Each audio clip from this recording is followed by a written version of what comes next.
Oh, what a day! What a lovely day!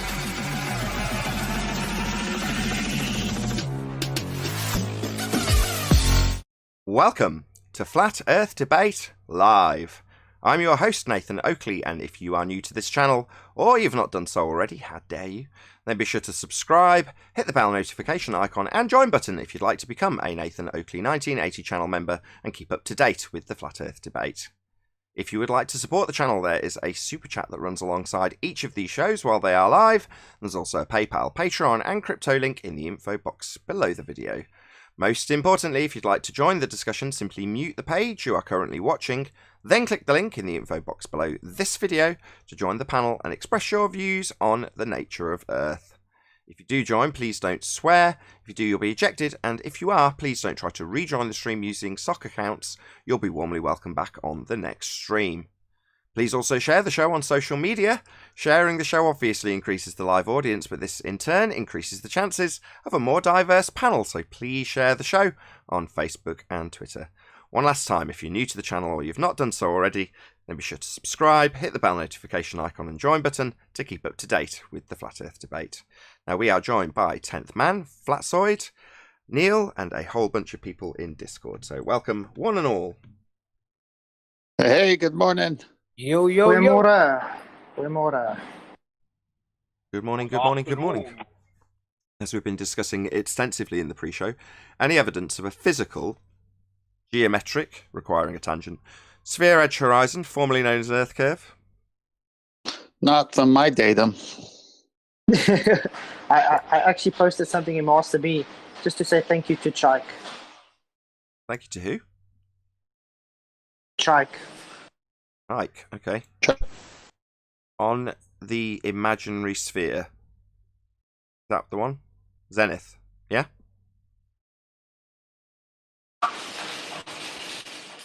It starts off, actually not, read it carefully. The zenith is an imaginary point directly above a particular location. The only assumptions here are location and above. When you measure a vertical line, there are no assumptions about the shape of the Earth. That's when I pointed out on the imaginary celestial sphere. Right, I've got you. Excellent stuff. Yeah, we were discussing datums in the pre-show. If you're a Nathan Oakley 1980 channel member, then check out that on the show that comes out just after we finish recording the after show, which will be today at about, I don't know, 4 o'clock UK time. So yeah, we were discussing datums and various other things in the pre-show. So check it out if you're a member. It'll come out on Sunday. So if you're watching this on Sunday, hello! Any evidence of axial rotation of the Earth-based variety? No. That's a difficult one. Don't you first need a geometry for that? No, I think you need diffraction, don't you? They tell us it's rotating at different speeds depending where you are on the supposed sphere, and there's no way of demonstrating this or showing this or proving this. So it's one of these things they stick in your head, and if enough people say it with white lab coats, the sheep believe it. But we know what movement is, we know what rotation is, and we know that there's a real thing called Coriolis, but why isn't there Earth-based Coriolis? Well, if the Earth was moving, there would be. And there isn't.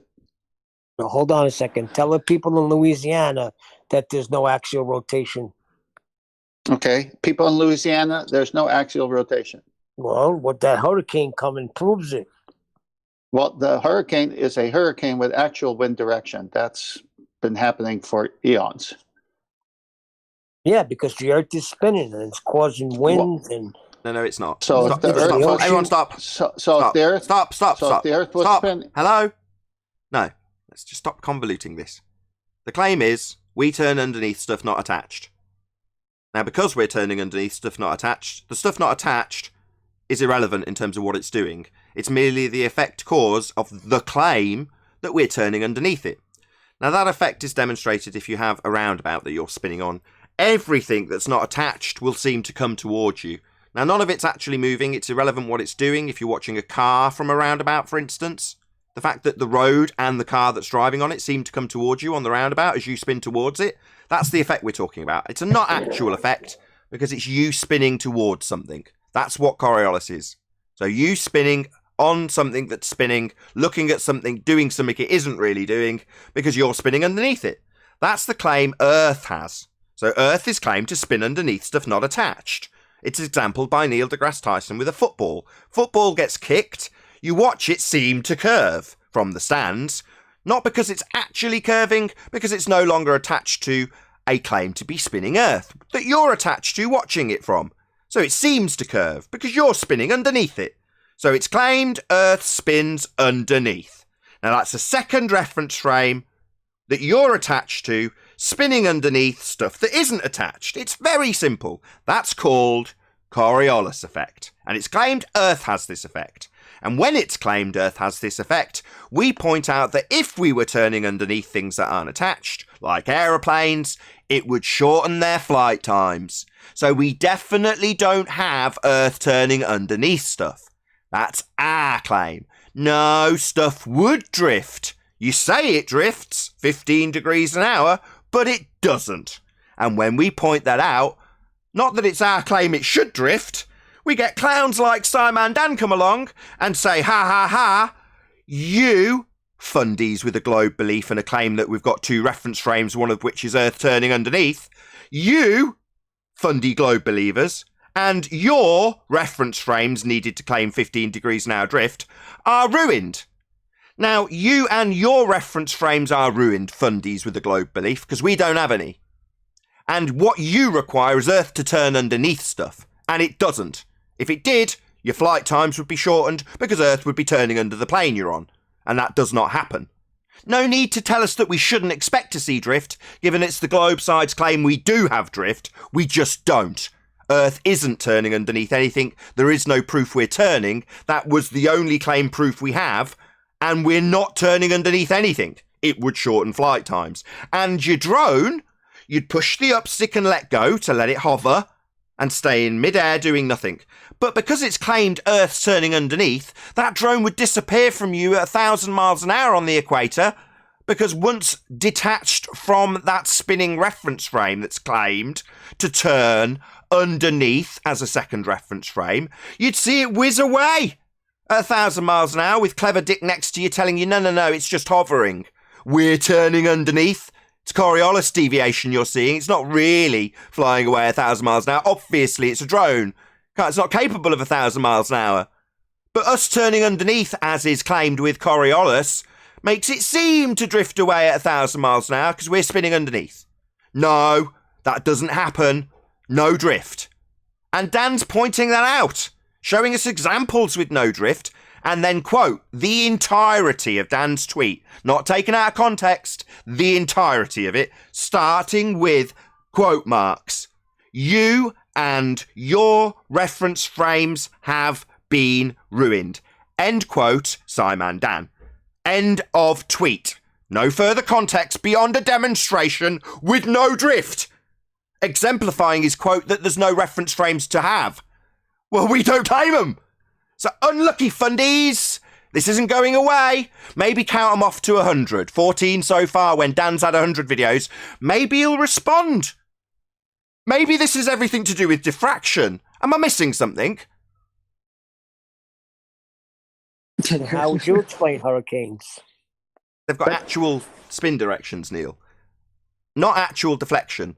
So in the same way the road isn't coming towards you when you spin on a roundabout, that's a not actual deflection of the road. So you're describing things not actually deviating. You, looking at them, seem to. Well, hurricanes have actual spin directions. So unless you're in the hurricane spinning around, seeing things come towards you, when in reality you're spinning towards them, hurricanes have got nothing to do with Coriolis deflection, a not actual drift as you turn underneath something. Unless you're going to assert that they're straight winds that only seem to curve because you're turning underneath them, Neil? Nathan, if you get in a car and you look at your house and you drive away, is it your house driving away from you or you driving away from the house? That's a not actual deflection of the house. It seems like it's getting smaller and smaller. It's not the house wheeling away from you, it's you wheeling away from it. Yes, exactly. It's just simple as that. It's a sight gag. It's an illusion caused by you turning underneath. So we'd require Earth to turn underneath. And guess what? No quote marks this time. You and your reference frames have been ruined. There is no drift. Earth isn't turning underneath anything, and it needs to be to make your claim make sense, like Neil deGrasse Tyson makes it. Earth's supposed to turn underneath the football? Or snipers are claimed to have Earth turning underneath bullets? Well, that's Earth turning underneath. Well, that's shortened flight times. Doesn't happen. No drift. Thanks, Dan. You and your reference frames have been ruined. Well, you said you weren't going to let go of it, and you wove it in perfectly. Moving on. Caught up in a Coriolis storm. No, Arwin, no. Not actual deflection. Storms have actual spin directions. They're not seeming to drift because you're turning underneath them. Yeah, but in the storm in this hemisphere, case they was go about differently. Coriolis, not Coriolis effect itself. It's you, Nathan. You're the Coriolis storm. Wait. Are we saying that hurricane winds don't move straight? No, southern hemisphere, they move different than a northern hemisphere. What's a I was hemisphere? just checking. What's that got to do I with was not actual? told they move straight. Hold on. Neil, what's that got to do with something not actually moving in any direction, but seeming to because I'm turning underneath it? What's that got to do with that? I'm just reiterating my son's arguments to me, so I'm putting them to you. He tells me in the southern hemisphere, the hurricanes move counterclockwise. In the northern hemisphere, they move clockwise or vice versa. And that can only be caused by the rotation of the Earth. So he's got three begging the question fallacies. So he's got, I'm assuming Earth has hemispheres. I'm assuming Earth is causing these hurricanes to have spin directions, which is attributed to Coriolis in their definition, even though it's wrong. It's a not actual deflection caused by you turning underneath. And thirdly, he's assuming that that's being caused by the Earth turning underneath. So he's got three begging the question fallacies in one, Neil. Yeah, it seems he does, huh? And none of them are proven. No. Well, they're supposed to be. The claim that Earth's turning is supposed to be proved by us seeing not actual deflection. That would be us turning underneath stuff that's not attached and it's seeming to drift because we're turning underneath it according to their claim. That's supposed to prove we spin. However, we're not turning underneath anything at all. They might claim we turn underneath balls, like Neil deGrasse Tyson does. He says Earth turns underneath the football. Or snipers, according to the handbook, they've got to worry about Earth turning underneath the bullet when it leaves Earth. Well, if that was the case, Earth would turn underneath aeroplanes and drones and hot air balloons and anything else not attached. And it'd have 15 degrees of drift in a second reference frame. Well, you and your reference frames have been ruined. There is no drift. Thanks, Dan. Can we move on? Think how bad war would be if you have to sit and try to calculate Coriolis every time you want to shoot an opponent. Hang on, before you... Shout out to Dan for the worst response to this nonsense that I could ever think that he could possibly muster. Thanks for not addressing it at all. What a clown. Chocolate diffraction. Oh, yeah. I was That's pleased got with a lot that, to actually, do with... Diffraction. I was quite pleased with that because, as I said in the pre-show, I know you weren't in Chocolate, but if you're au fait with a strawman fallacy, you'll recognise that. But if you're not, you might not recognise it as a fallacy, but you'll definitely recognise it as a dodge. Even if you're of really limited intelligence, you know a dodge when you see one, even if you're Yup. thick. Yeah, that was a blatant dodge. Like, I mean, yeah, it's just on display ridiculousness. Way to go, Dan. You and your dodge are ruined. Yeah, it's no, as I keep saying, this isn't going anywhere. Appealing to how many videos I've made it. Yeah, keep counting them till we get to 100, mate. Like Thunderfoot could do if he wanted to. Yeah, keep counting up the amount of times I mention Thunderfoot and highlight the fact that gas does not go down like bouncy ball sport into a fish tank. Yeah, that might be up to number 50 by now if you count off the amount of times that's been in a title. And what, you think that's going to stop me? Oh no, the shame! Well, it's no different than every time, and it's been over 100 times since Neil deGrasse Tyson said that the Earth moved underneath the field goal kick. We keep bringing that up because it's a fantastic point to make. Yeah, he's describing having a second reference frame turning underneath. And that second reference frame is claimed to prove Earth turns. That drift at 15 degrees an hour he describes. What's that you say, Dan? You and your reference frames have been ruined. Good job I don't have any. Hey, but he still believes in them, remember? Yeah, he does. He told Rumpus, because he realised how badly he'd messed up, that he does believe the drift. Well, that drift needs reference frames. And you and your reference frames have been ruined? But Rumpus said that you were misrepresenting his argument, and he was talking about the conservation of linear momentum. Yeah, and then when I quoted Dan as saying you and your reference frames have been ruined, do you know what he said to that? What? He said, I don't know what you're talking about with these reference frames. Classic. Wait, isn't that when I asked him how many reference frames do you have, and he said infinite? Yeah, but it was directly, specifically, Dan's quote. So despite a lot of fundy muting while I was quoting it back to him, something he told me I'd specifically misrepresented, he didn't even recognise the quote when it was quoted to him. He said, I don't know what you're talking about. The globe has never claimed reference frames, Nathan. And besides, they have infinite reference frames, so it doesn't really matter. Why would they need... Or they don't leave reference frames.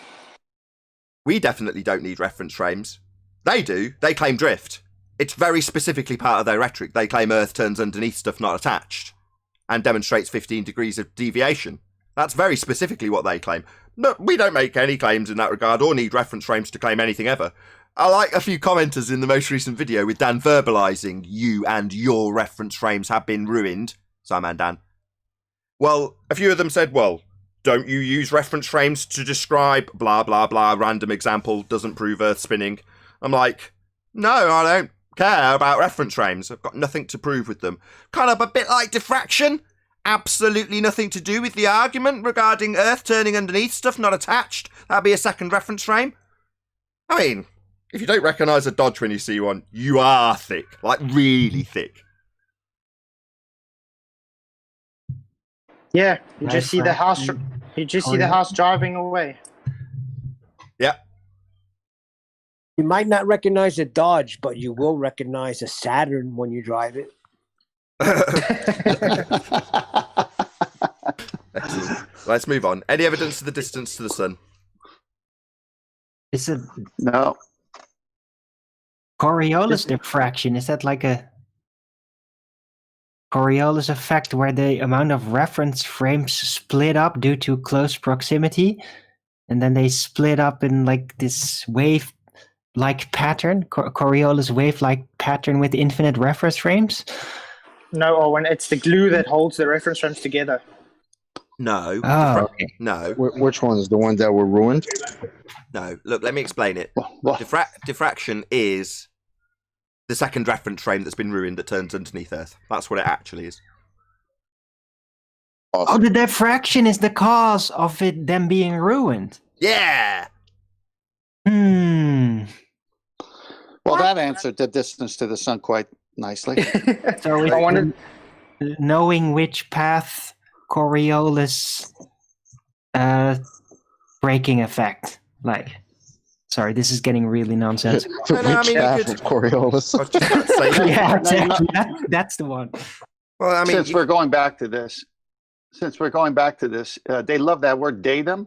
So this is one datum they can do without, right? The reference frames is their datum. no, not really. But in terms of, But yes, it's- it's there. I don't want to admit to having it in spite of it being a necessity to beg the question of a sphere. And in this case, a necessity to beg the question that Earth's turning underneath when it doesn't demonstrate that effect. Right. When it doesn't demonstrate that effect, burn my own reference frames, quick, sharp, like Dan. But Back to the Well, distance. Back to the distance to the sun. Can't we just triangulate? Like, if you wanted to measure a tree that you can't reach, wouldn't you triangulate it? How many trees do you know that you... So there are many, like the sun, there are plenty of intangible trees that we can't get to that move away from us as we try and approach them, are there? Well, maybe they're too high to climb, and I'm just using it as a reference. Like, say you were to do that and get a measurement of a tree, I see. but you'd have to be able to get to that tree, right? To measure. Yeah. it. Well, tree, you can imagine there being one, but if you substitute unicorn instead as an analogy, something intangible that you can't get to. You need a distance to know a size. You need a size to know a distance. So you need one to know the other. Yeah. Neil, So you need to know the Neil, size that's of a the different. How are you going to triangulate Neil, a that's moving a object? Can't. We covered this the other day with Adam. Yeah. I was going to say, Neil, the tree is a different branch of science. Oh my god. Okay, any scientific evidence of gravity? Oh, hold on. I had one last remark I wanted to feed back to Chocolate. So I think what we were talking about is collapsing the knowing which reference frame. Right? That's pretty slick, Arwin. Yeah. I like that. For those of you literate in quantum mechanics, which I'm not. I still got the gag though. It's So funny let's though, go- because they are literally collapsing the knowing which reference frame It's in the setup. Just remember the But how joke. would, but, Hold on. Just let me parrot the joke. Hold on. So, if a tree, maybe you'll know the right response. We'll check, Arwin. If a tree falls in the woods and no one is there to hear it, does it make a sound? What's the quantum course it mechanics does. answer? Well, how do you define sound? You don't know the answer. The answer is Yeah, it does. Sorry. go on. Yes. No, the you answer, have to be there. You have to be there to have the knowledge of the tree falling to have the sound. and therefore there is no tree. Dum dum dum. Dum dum dum. Right, well, that's it. If you're going to say sound as in the receiving end, if that is the definition of sound, or whether it is simply the typical effect of sound, the Don't pull it gas apart too displacement much. and all that, that will still be there. But the information part, in order to translate it into the information we receive as sound, that might not be there. Yes, thank you for ruining a perfectly good quantum mechanics joke, Arwin. You're welcome. Wait a second. Let me ask you a question. Because I live up in this woods here, and I see trees down all the time, but I'm not there when they fall. So they never made a sound when they fell. The reason for us bringing this up, Neil, is because based on the understanding that without the knowledge of which probability might play out, which is the result of both the quantum eraser and the double slit, knowledge of the which path information, which light did the light actually travel through, which slit, once you know that information, you have it rendering. It actualizes. It goes from being a probability distribution, often miscategorized as a physical wave. That would be the wave function. The probability distribution that light is then subcategorized into its wavelengths with. Well, that construct, that probability distribution, is something that you can watch collapse. Well, the collapse is it actualizing. You know which one it went through. It forms the two bars. One if it goes through the left, one if it goes through the right. That's you knowing which one it's gone through that causes that to happen. Well, that means that the actualization of the physicality you experience is acquired by the knowledge, by a knower. Well, knowing that means that if you don't know and you haven't got a knower, the information can't exist. Well, the tree can't have been rendered. But it's obviously a very oversimplified version of that. But Yeah, thanks for simplifying it. I got it. Well, it sucks all of the humour out of it. Thank you very much also, Neil. Any scientific evidence of gravity? Before that, it only sucks out the humor if you get it. But quantum mechanics jokes don't suck. They expand in all directions. Oh, gravity, right? No, reification fallacy definitely seems to be constructed from the relative density theory, which can be scientifically proven. And then a lot of assertions are stitched on top of that beyond our reach within the realm of mysticism, way above us, beyond where the container should be. And yeah, that's what they do. That's what gravity is really all about. It's about the mechanical foundation for this fictional realm outside. Neil, So like maps and stuff. Yeah.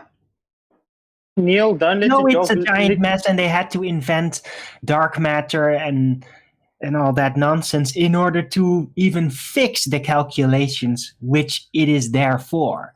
It's that kind of sloppy reification, really. It's weird. Neil, don't let your dog lick up too much of the gravity.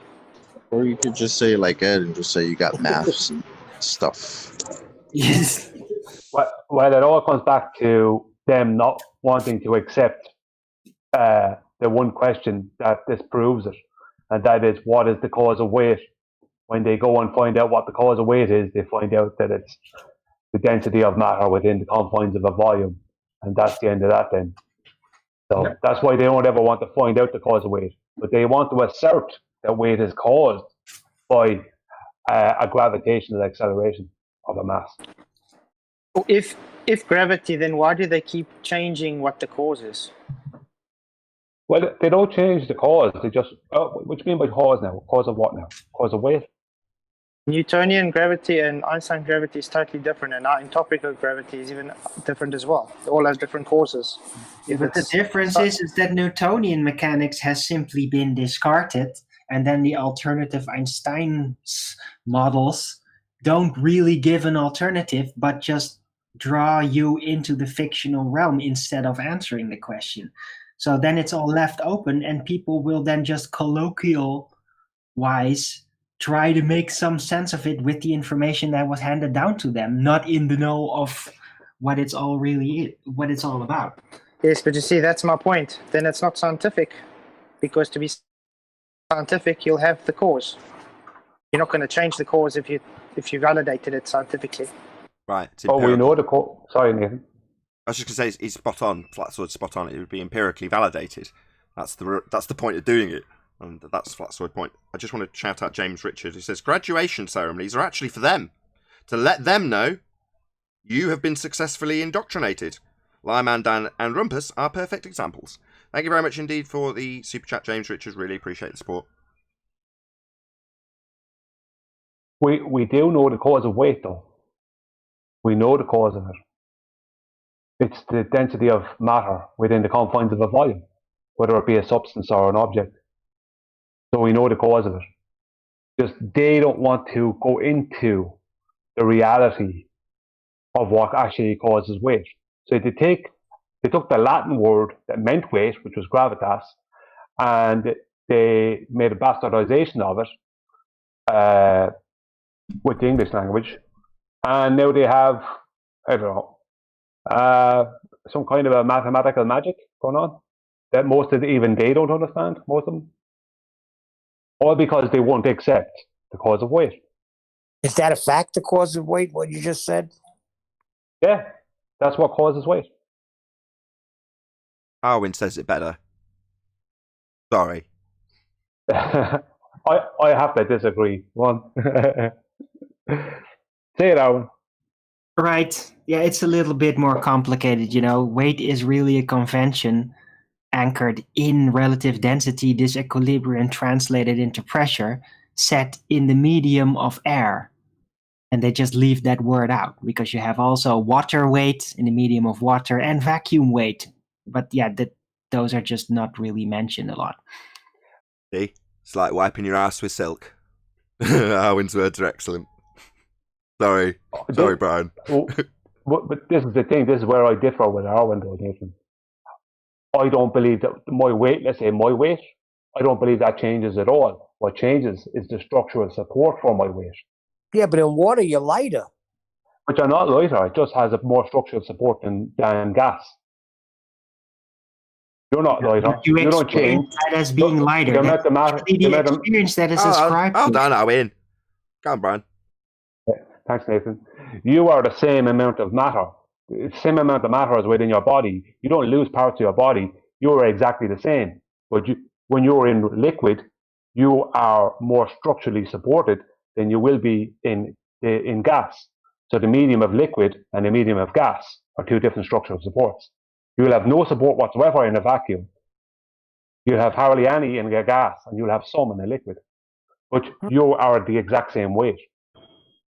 All You right. guys are I kind agree of saying with the that. same thing, Yeah. just in different ways. Yeah, It's the same. not really, That's exactly no. what Arwen said, just in Arwen's No. way. Yeah, I- the structural support, it technically is the medium, except you're emphasizing the mechanical function of that. Yeah. But you're saying there's a different weight. You're saying there's a water weight and a vacuum weight and an air weight. Yeah. Like a gas weight. But there isn't 3 different weights. You're saying it's but the relative. weight would be Weight is- the hold amount. on. Did you guys not just hear what Chocolate just said? Do you Sorry. want to just say it again, Chocolate? Maybe you'll stop them arguing. No, I think they both heard. They're both saying the same thing, just in different ways. Yeah, I agree. Yeah, you got to speak Arwinian. Yeah, Not It's that my fault. complicated. Come on. it's my fault. I said Arwen. I don't know. Just prefer the way Arwen says it. But they're both saying the same. You're both saying the same things. Yeah. And I even said that we are. Excellent. Let's move on. Any single viable hypothesis from any of the fields of astronomy, cosmology, or astrophysics? No, because they have to have gravity to be scientific, and they don't have that, so they don't have anything else.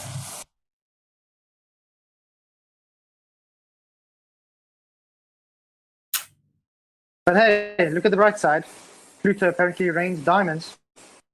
Ugh. In a sky vacuum. Any evidence that you can have gas pressure without the necessary antecedent of a container? Well, it can't be falsified. Does gas always require volume? That's certainly how they calculate it, yeah. So would you not need a container for that? Yeah, without the container, there can be no pressure. I remember somebody saying that bromine example that we play, that was just done like that on a small level, but that's not how it really operates in the atmosphere. I see. So if you've got a far more empty space for the gas to fill, it won't fill it. Yeah, that's ludicrous there, whoever said that. Because that bromine example is a man-made vacuum chamber with 14.7 psi surrounding it, whereas their version of outer space would not have 14.7 surrounding anything. It would just be 10 to the minus 17 torr. So even worse. So let me get this straight. They're saying for bigger, more space, that's going to have less disorder. Yep. Yeah. What they're saying is, look, I know that your demonstration falls in line with the guy's example of the second law of thermodynamics. Free expansion into a vacuum is how he's demonstrating it. He's got a vacuum and then he's got a gas expanding into it. They're saying our fundamentalist religious belief, however, is that we've got an enormous vacuum right above our heads and the gas isn't filling it. Therefore, if you've got a much bigger vacuum, like my Fundy Sky vacuum belief, the gas doesn't fill it. Why? Well, because my belief in a sky vacuum hasn't got the gas filling it. Therefore, if you scale it up, it becomes my fundamentalist belief that it doesn't do that. You and your Nathan? small vacuum are ruined. Seems legit. Okay, Nathan. They're suspending natural law in order to reify for themselves their fantastical cosmology. Yes. Okay, Nathan. If you take, let's say, a baby pool and you throw 100 bouncy balls inside there, it will be disordered, correct? Oh, we're talking about gas, though. Yeah, I'm just giving an analogy on disorder. It will Okay. be disordered, correct? Now, Yeah. if you take a bigger pool and throw those 100 balls in there, they'll be even more disordered, won't it? Yeah. So there we go. The assertion debunked. Yeah, but Or gas you doesn't... could just sorry, Nathan, sorry. Go on. No, you go ahead. I was just going to repeat the Thunderfoot assertion. Gas don't go down, go boom, boom. But you go ahead. Oh no, I was just going to say to Neil, just the balloon, just a parity balloon, blown up from air.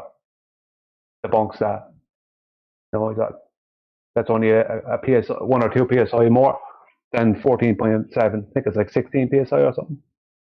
That'll just explode as soon as you put a needle into it. Yeah, So- yeah.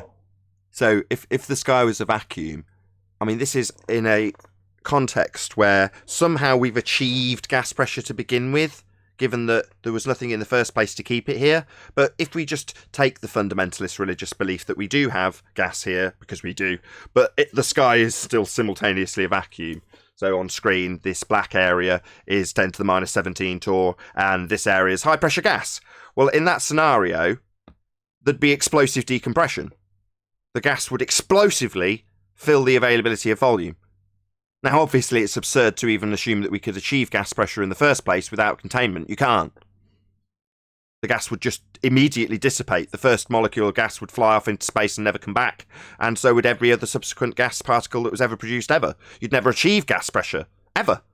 So their assertion that we have gas pressure, it's even formed into a gradient, but yet the top layer is a space for the gas to fill? No, that's in violation of natural law. You can't have gas pressure without a container. The gas would fill the space. So the sky is not a vacuum. A space for gas to fill, is fake. You can't even have a gradient if space was a vacuum.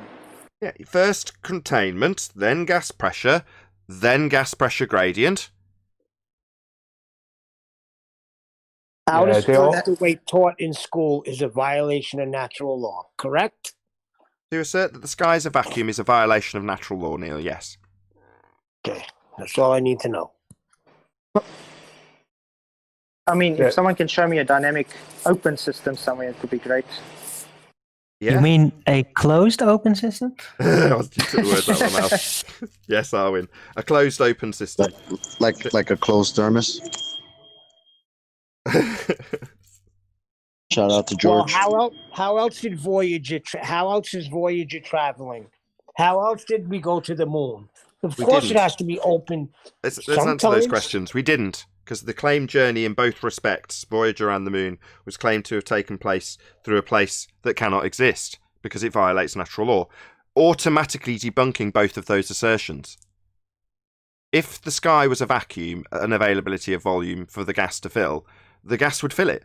And if it's open, which it absolutely is asserted to be by them, because Voyager's leaving and people are going to the moon, no. If Voyager can leave, then the gas can leave. And leave it must. It's just expanding in all directions to fill the availability of volume. And guess what? Space is a space for gas to fill. And that's what it's going to do. Just keeps on expanding until it hits something and bounces off something. It's not going to keep bouncing off. Go on. They just wouldn't have been in this predicament if they didn't actually claim space to be a vacuum. If they just said space was just part of the system, they wouldn't be in this problem. Can't. They'd have to have Earth at the centre, with it producing all of the gas in existence in the gradiated system throughout to whatever realm, region, has a border where the gas is bouncing back and coming back, thinner and thinner and thinner as it reaches it. Now that is how it's going to be, but they don't have that. They've got an infinitely expanding vacuum, an infinitely expanding void with nothing in it. Well, you can't have us producing all of the gas for existence in the entirety of space. That's absurd in their model. So what have you left with? Well, you just leave it empty. Right? Well, that would be a vacuum. Well, that's exactly what they assert. They assert the sky is a vacuum. A massive area for the space, for the gas to fill, a space for the gas to fill, and then underneath it they claim this is high pressure gas not filling it. Pisses in the face of natural law. You can't have gas pressure next to a vacuum. It'll fill it. So you mean to tell me that the whole world is working together because there's other space agencies out there, Nathan? So what are they all working in cahoots together to keep this Other lie what from agencies? reaching? Space agencies? Wow, they're not biased. Other second law thermodynamics violation agencies? You don't think they're working together? You're talking about a massive Nathan, did you conspiracy just here now. say that the air pressure down here is next to a vacuum? There's Ed. I'll There show you you are, a buddy. picture. No, actually, Hey. you're not watching Okay, on the I live can stop stream. playing baller now. What kind of guys, nonsense are we guys, going hello. into today, Ed? Just asked a question. No, I showed a picture of it. But you're not watching the live stream. I put my mouse over it. Did you not see? No, I'm outside. I can't watch the bummer. stream. But did Bummer. you say there's 14 psi next to a vacuum? No, I Is that didn't. your claim? No, I didn't say that. Did you want to quote me as saying that? Because I didn't. Maybe make up a quote and lie. No, I didn't. I'll say it again. I showed a picture though. You didn't see it. That's unfortunate. Yeah, so what does Can the I ask you picture the show question? you then? It showed high-pressure gas next to a vacuum. Claimed to be a vacuum. It was just a black area. But your Sky Fundy belief has it as a vacuum. So I pointed at the bit that you think's a vacuum, and then I pointed at the bit that's supposed to be high-pressure gas, and showed that there was nothing in between the two of them, and then described how natural law dictates that the gas would fill that availability of volume because gas expands to fill the space. And space is a space. And then I showed it and described how you describe it as a vacuum. That's what I did. You didn't see it, Ed.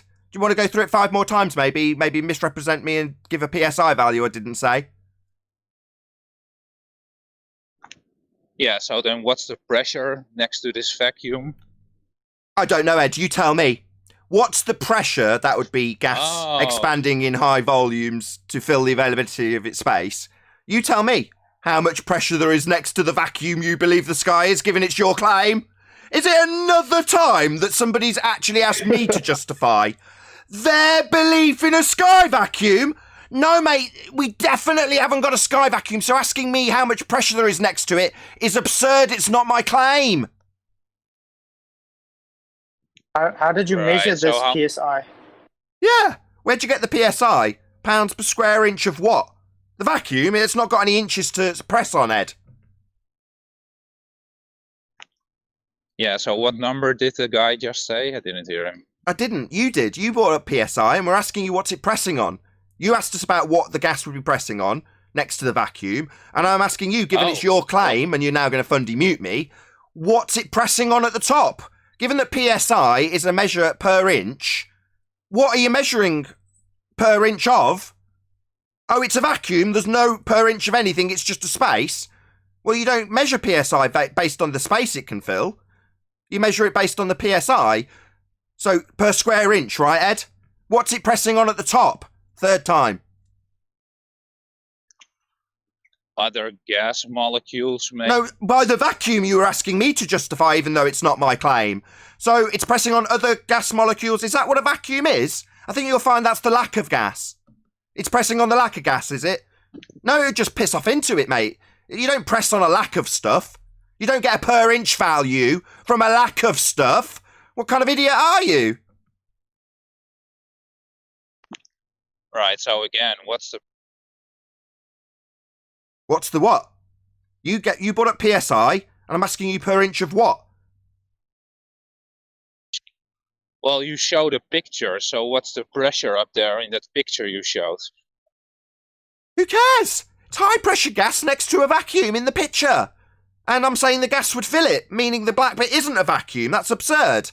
And you're saying, no, what's the PSI next to the vacuum? I don't claim a vacuum. How many times have you got to reverse the burden of proof? So it matters not what the pressure is. The quantitative fact is irrelevant.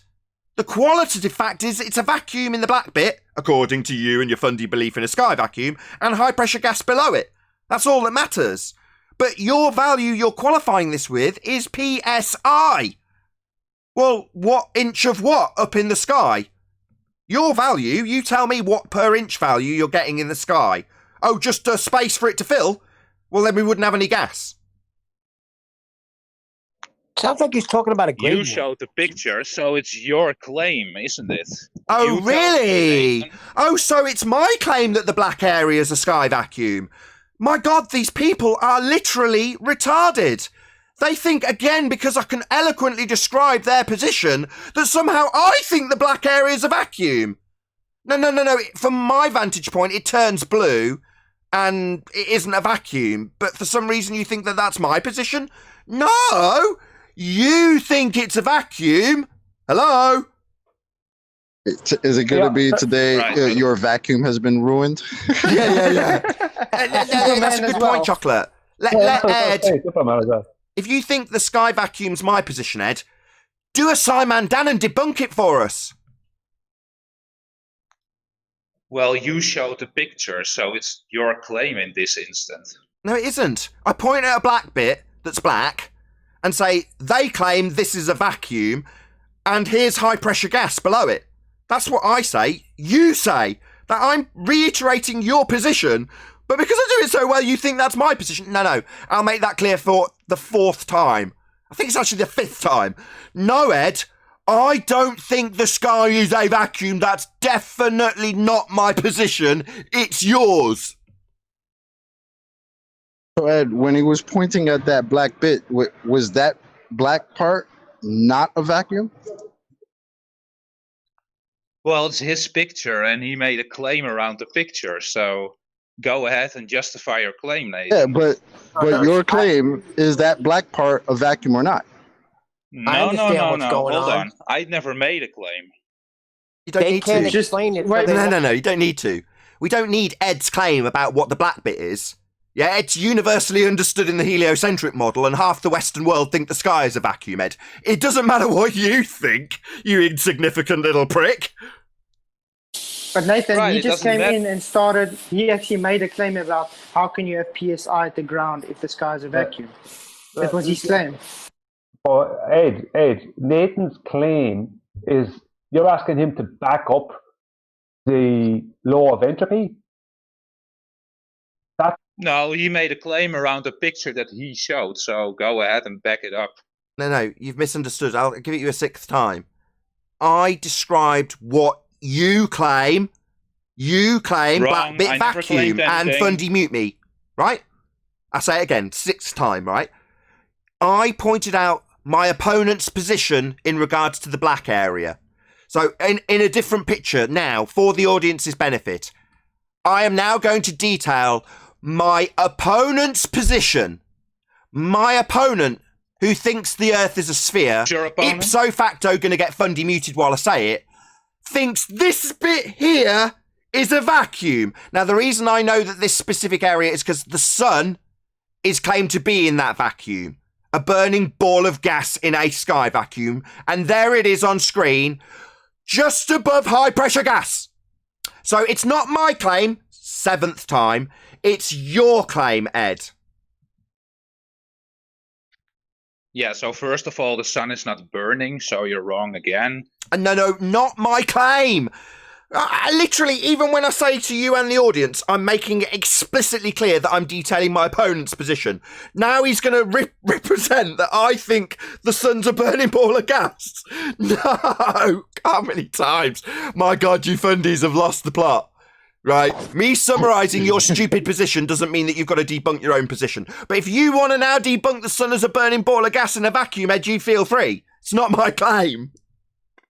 See, they see how ridiculous Right, so why it don't is you now. try They to want make you an explain actual it. argument instead of trying to fight a straw man that you created? Oh, okay, no worries. Yeah, my opponent claims the black bit's a vacuum, and if that was the case, we wouldn't have any gas to breathe, because the gas would expand at high speeds in all directions to fill the availability of volume, in line with every gas description ever. So if the sky was a vacuum, the gas would fill the space. There's my argument. Having summarised that you believe the black bit's a vacuum, and now you're fighting that claim that I don't make. But feel free! Well, it seems like you're creating another straw man, like saying the sun burns. Nobody says that but So you. are you saying that the black bit being a vacuum is a straw man? So could he define I've what never a straw seen that man is? picture, Because he's used this so- before. Ed, are you saying the black What bit do you want? in the picture was a straw man? Being Well, a I've vacuum? never seen the picture, so That's a straw man. Is that that's what a you're saying? straw man. Any picture of space with Earth in it, any at all, ever. Anyone, yeah. Right, so you... Yeah, right. So any picture that's got Earth with high pressure gas on it, and the black bit, that would be your Fundy presupposition of a sky vacuum, summarised by me as your position. That would be the assertion here. And you're being asked by Chocolate, are you saying it's not a vacuum? Yeah, so again, I haven't even seen the picture, and you're... Yeah, oh, you need the picture. Oh, so right. you don't I even see. know what the hell you're talking about. Yeah. Wow. You came detailed in it to asking you. about a picture and you haven't even seen it. Way to Doesn't go, matter. Ed. Doesn't need How, to see the how picture. can you come in? How can you come in? Your first statement is about PSI and a vacuum, and now you say you don't know what's anything. It's just obfuscating. He hasn't seen the picture, right? And I've said it doesn't matter which picture, any picture ever. Well, I haven't seen the picture. It's like, yeah, you've already used that and had it taken down. Keep using it. So Ed, would you be so kind Which to one? tell us, just like Simon Dan, would you say of space vacuum has been ruined. Right, so what's a vacuum? Your fundy belief what the sky is? Your claim. Why do we have That's to not a explain what definition. their Try claims again. are? It's not our definition to make. We don't claim anything's a vacuum, you do. So maybe get us to do it for you? Man, we've got a lot of Simon Dans today, haven't we? Maybe make me define what a vacuum is and then debunk it. I'm not claiming a vacuum, so maybe if I define it, you can debunk it? Given that it's your claim about what the sky is? Debunk it as though it's my claim, maybe. What the hell is going on here? Yeah, go ahead. Well, Debunk the you're vacuum. telling me. Go ahead. Hold on. You're telling me I. No, I'm not telling you anything. This is your claim of a sky vacuum. I'm not telling you what's what, other than the sky vacuum isn't real. That's your claim, not mine, and I'm debunking it based on the fact that gas would expand into it if it was a space for gas to fill. Yeah, but you're funny muting me. No, I'm not fundy muting you. Yeah, I'm talking through you when you say you are saying. No, this is your claim of a sky vacuum. You just continually try and assert it as though it's something I'm saying. Because you've said you haven't proven the black bit's a vacuum. What's the difference between the pressure below it and above? I don't claim that. I've said it 7 times. But you still want to pursue that avenue for some reason. I don't know why. And then moan about being muted. No, mate. Just pointing out that it's your sky vacuum, not mine. Well, you're telling me Unless you're such things disavowed. as the sun is a burning ball. No, I don't claim that either. That's your claim. Me I claim the sun is a. No, that's not my claim. Definitely not my claim. I definitely don't claim that either. I made that clear twice now. This will be the 3rd time. No, I don't claim that either. That's your claim. The heliocentric Yeah, so model is? there's the straw man again. No, hold on. Remember what I told you about Al-Biruni? That you claiming that we use it in our argument is a straw man on your end. And you're doing the same thing again here. Telling me I say the sun is a burning ball of gas. From your side. I never said it. You're strawmanning me, This Nathan. is a straw man from your How is side. Alberoni a straw man? No, don't take the bait, Arwin. Bloody hell. So... Yeah, so that's not what I Oh, said, here's Arwin. the black bit. Okay, Ed, as you haven't seen the picture, can you imagine a picture with Earth in it? With the blackness of space? Space being your claim? Can you imagine a picture like that, Ed? Is that possible? Yes, Nathan, I'll try. Excellent. What's your argument? And would it be your assertion that the black bit in that picture you're imagining is a sky vacuum? Or not? Like Chocolate asked you. Define vacuum. Define It's not my vacuum. claim, it's yours. I'm asking if you think it's a vacuum.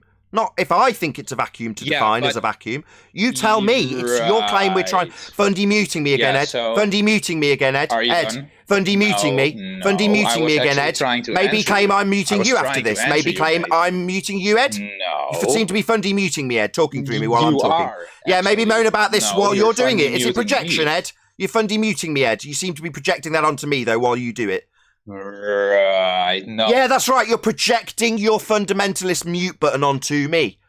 So, Ed, we're trying to ascertain if the sky is a vacuum in your estimation as an individual, given that the rhetoric definitely has it as a 10 to the minus 17 Tor vacuum called outer space. But you as the individual, we're trying to find if you believe that or not. Now, you're weaseling around it indefinitely just shows my audience that you don't even want to admit that the sky is a vacuum as per your fundamentalist religious belief, because you know it's not. We know it's not too.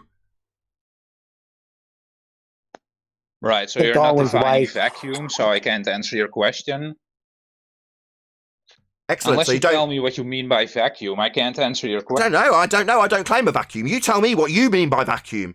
Unless you don't think the sky is a vacuum. Don't you believe the sky is a vacuum? I thought your side thought the sky was a vacuum. I don't know what a vacuum is. Maybe you can define it for me. Are you saying you don't know what you believe, Ed? Well, you're Doesn't know. asking. That's right, Chocolate. He doesn't seem to know what he believes. He wants me to define what he believes for him. It's like, why would I define a vacuum? I don't claim any vacuums. Oh, did Change you your mute Discord medication, Ed. again? Right, so unless you tell me what you mean by vacuum, I don't ever claim anything's a vacuum. How clear can I be? It's your claim of what the sky is. It isn't, because the gas we're breathing would fill it. It's your claim. You tell me what a vacuum is, given you think the sky is one. You asked me if I think the sky is a vacuum. No, the sky is a vacuum in your rhetoric, but given we've pointed out that the gas would be filling it, we now want to know if you think it's a vacuum, and we're getting our answer. No, because I can't answer you Go unless you ahead, tell me what vacuum disavow means in your the space opinion. vacuum. Yeah, Go yeah. ahead. Tell us, No, you're vacuum. tell us how you don't think it's a vacuum and it's not your you're claim. fundy muting me. Yeah, we are. Yeah, like you did Right, to me so only moments ago. Yeah, that's right. We can do it too, Ed. Maybe bitch about it indefinitely, having only done it moments earlier yourself with me pointing it out. That's right. Ed 2 can play at that game. That's right. Yeah? Nathan, can I ask you a question? Can I answer the question, or are you going to have another rant? Yeah, okay. Chocolate will Ed? ask it. Hold on, Sorry. whoever that is. Shut up. Chocolate will ask it, and then you can answer. Go ahead, Chocolate. Ed, do you disavow that the sky is a vacuum in your narrative? I don't know what you mean by vacuum. You have to be specific. I think that's you're a not yes. even aware of your own narrative. That's a yes.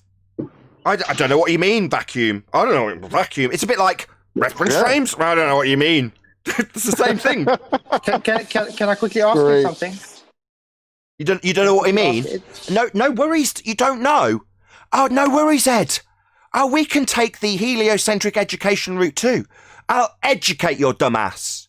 In your fundy belief that the Earth is a sphere based on assuming tangents and curved surfaces beneath them, you've got a sky vacuum. It's 10 to the minus 17 torr.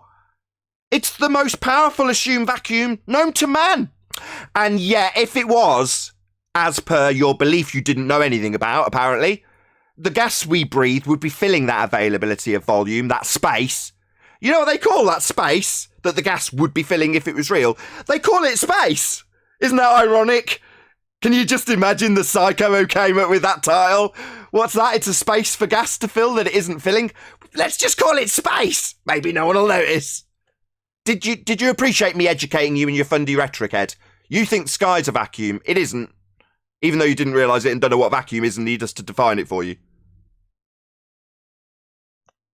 So, in the globe model, what's the pressure next to the vacuum? I don't know. It's not our model. It's yours. Are you literally going to ask me to now educate you in the entirety of the globe model that you don't understand? Wow.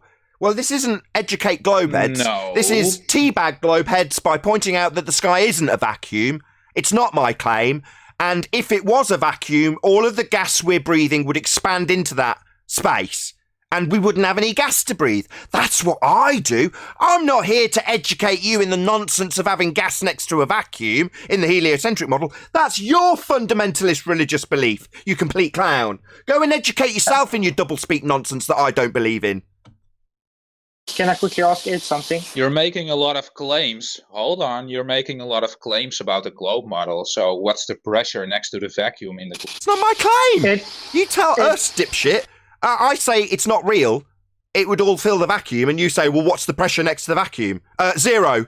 It would all fill it. We'd be at 10 to the minus 17 torr at sea level if the sky was a vacuum. How's that for an answer? Maybe you'll say I didn't answer you. Let's see. Repeat back my answer.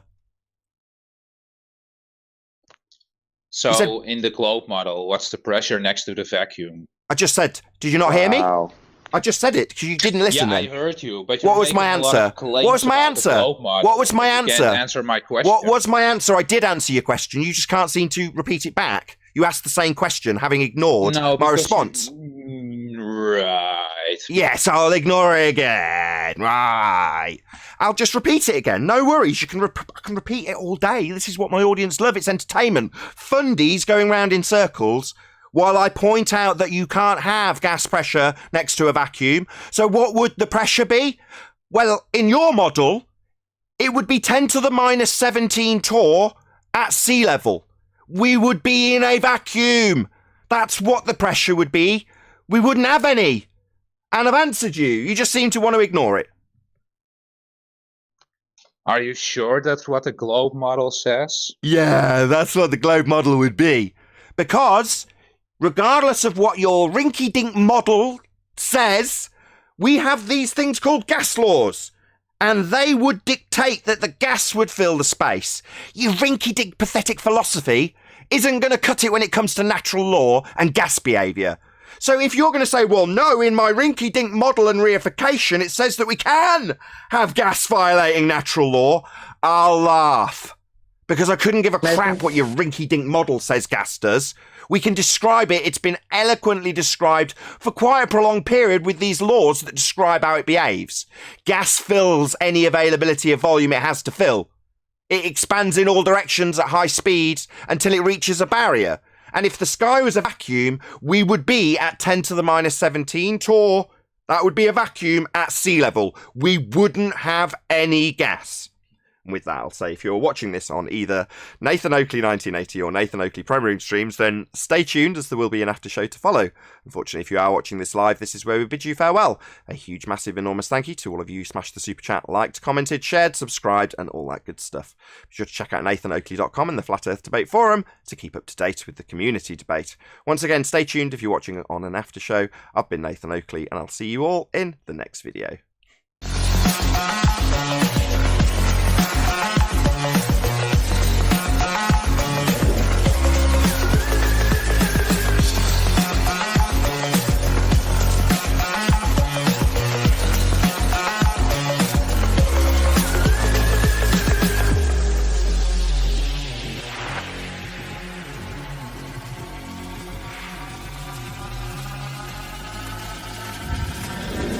Oh, what a day! What a lovely day!